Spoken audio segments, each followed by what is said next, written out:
आइए सीधे ले चलते हैं आपको संसद के सदन में।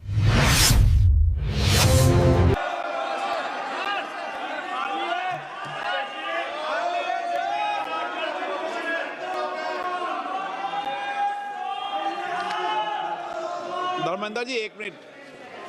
निधन संबंधी उल्लेख करना है, प्लीज बैठिए बैठिए।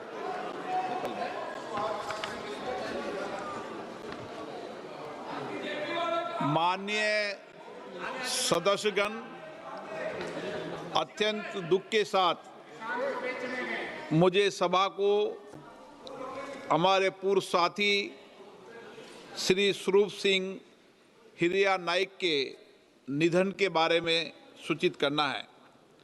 वे महाराष्ट्र के नंदुरबार संसदीय निर्वाचन क्षेत्र से 6ठी और 7वीं लोकसभा के सदस्य थे। श्री नाइक 8 कार्यकाल के लिए महाराष्ट्र विधानसभा के सदस्य रहे। वे महाराष्ट्र विधानसभा के सदस्य भी रहे। उन्होंने महाराष्ट्र सरकार के मंत्री के रूप में अपनी सेवाएं दी। श्री स्वरूप सिंह हिरिया नाइक का निधन 24 दिसंबर 2025 को 87 वर्ष की आयु में महाराष्ट्र के नंदुरबार में हुआ। ये सभा हम सब श्री स्वरूप सिंह हिरिया नाइक के निधन पर गहरा शोक व्यक्त करती है और शोक संतप्त परिवार के प्रति अपनी गहरी संवेदना व्यक्त करती है। अब सभा दिवंगत आत्मा के सम्मान में मौन रहेगी।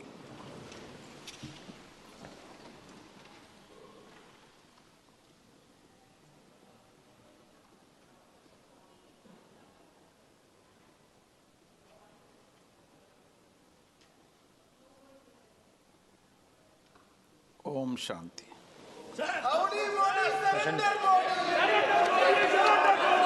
प्रश्न संख्या 41 श्री अप्पल नायडू कलिसेटी। क्वेश्चन 41 अध्यक्ष।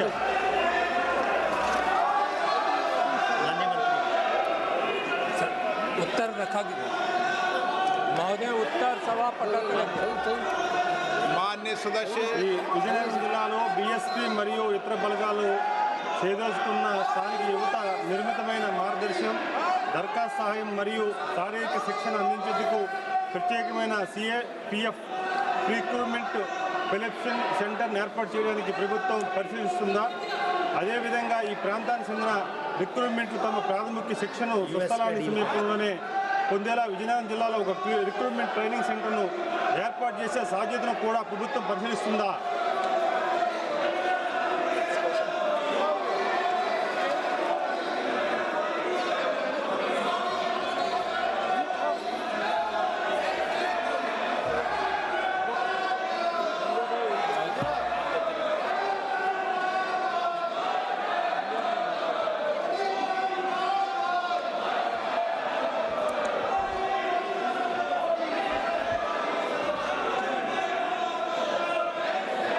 महोदय, आंध्र प्रदेश में सीएपीएफ के एक प्रशिक्षण संस्थान है। तत्काल विजयपुरम में कोई सीएपीएफ का प्रशिक्षण संस्थान खोलने का प्रस्ताव नहीं है, विचार नहीं है। और प्रशिक्षण हम बड़ी तत्परता से देते हैं। देश के विभिन्न क्षेत्रों में लगभग 28 प्रशिक्षण केंद्र हैं जो हम परंपरागत भी और आधुनिकता के साथ हम प्रशिक्षण देते हैं।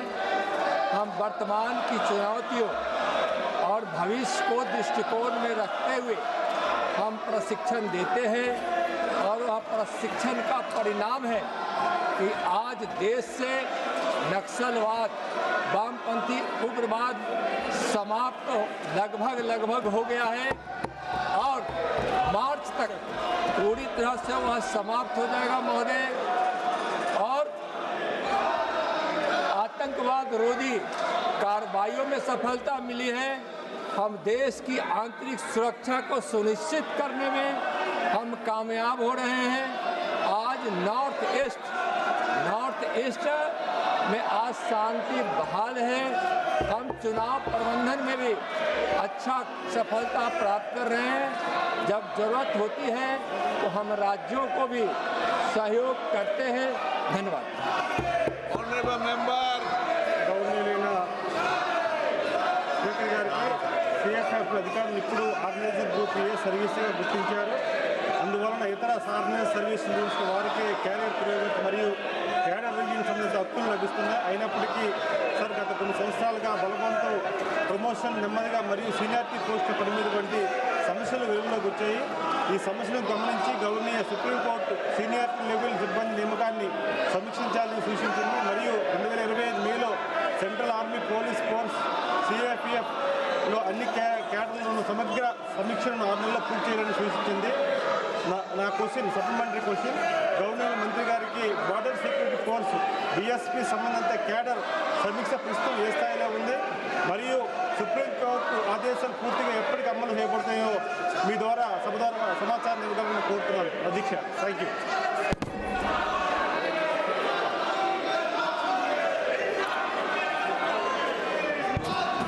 महोदय, प्रमोशन एक हमारे यहाँ सीएपीएफ की सतत प्रक्रिया है और प्रमोशन की हम हमेशा समीक्षा भी करते हैं और समय समय पर हम प्रमोशन भी देते रहते हैं। और जहाँ तक हमारे सीएपीएफ के प्रमोशन के तथ्यों को उजागर करने की बात माननीय सदस्य कहे हैं, तो प्रमोशन की प्रक्रिया हमारी पारदर्शिता के साथ समय पर हम उसको पूरा करते हैं। माननीय सदस्यगण, प्रश्नकाल के अंदर नियोजित तरीके से बेल में आकर नारेबाजी करने का कोई तर्क है क्या? प्रश्नकाल तो माननीय सदस्यों का समय होता है, उसमें माननीय सदस्य प्रश्न उठाते हैं, सरकार की जवाब देते होती है। आप प्रश्नकाल के अंदर नियोजित तरीके से सदन के अंदर नारेबाजी करते हैं, ये उचित है क्या? आप सदन चलने दें। महामहिम राष्ट्रपति जी के अभिभाषण पर चर्चा होगी, बजट पर चर्चा होगी, सभी मान्य सदस्यों को पर्याप्त मौका मिलेगा। आप अगर सदन नहीं चलाना चाहते हैं और आप नारेबाजी हंगामा करना ही चाहते हैं तो सदन की कार्रवाई आज 12 बजे तक के लिए स्थगित की जाती है।